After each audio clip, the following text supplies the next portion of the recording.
هرات د هیواد په سطحه هغه ولایت و چې په ډیره کچه روږدو کسانو پکې شتون درلود او د ښار نظم یې په خورا توګه خراب کړی و. د امر پر بنسټ په دغه ولایت کې شاوخوا 15,000 روږدو کسانو شتون درلود، خو 2 کاله پخوا د هرات سیمه ییزې ادارې له لورې د دغه روږدو کسانو د راټولولو لړۍ پیل او د روږدو درملنې کمپونو ته وسپارل شول.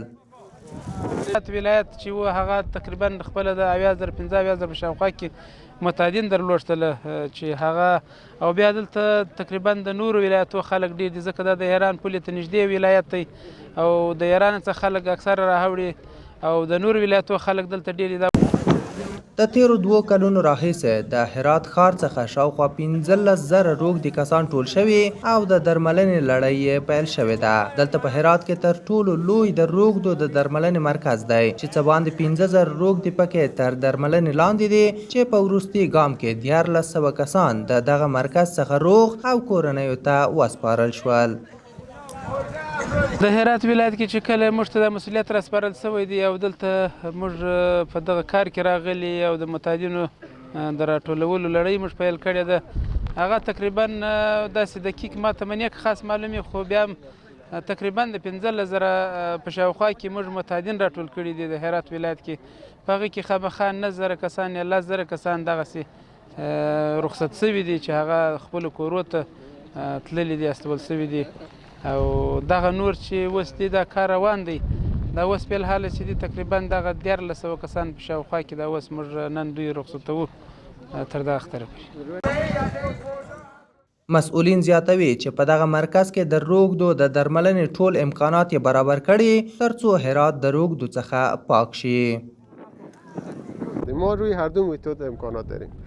مراکزی را که ریاست محترم صحت عامه دارم 150 بستر کاهلان، 20 بستر کاهلان در کوریان، 20 بستر داخل محبس، اونا با میتودهای جهانی فعالیت میکنن و 40 بستر نوجوانان. ولی در مراکز حمایوی که هست برگرفته از میتودهای جهانی و کارشیوه محلی و کارشناسی‌هایی را که شده که ما به نحوی همین سیستما را به نحوی از که ما بتونیم هم محلی و هم تجاربی را که بزرگا دارم دی شامل بسازیم و هم در پهلوی از استانداردها رو کوشش بکنیم مراد بشه. ما الحمدلله نتیجه بسیار خوبی را شاهد هستیم. هغه روږدي چې روغ شوي خوښ دي چې درملنه شوي او د کورنیو سره یو ځای کیږي. دوی د خپل روږدو کېدو لړۍ داسې بیانوي. خود ما که یک بچه 2 ساله داشتم حقیقت تو ایران بودم تو افتاد تیجیو سا خفه شد. بچه اول برویم بود خیلی تفریح برام خیلی خانم خوب رفتم نشد. آخر به می تریاک رو بردم خوشحالم میرون شیشه. با خانم برگردیم تا ما از در به در نشیم با بودن خواستم هیچ چیز ندارم بعد برگردیم. د هرات مسؤلین زیاتوي چې دغه روږدي ډیری په ایران هیواد کې په مخدره توکو اخته شوي او ډیری د نورو ولایتونو څخه دي چې خپل ولایتونو ته به کورنیو ته وسپارل شي.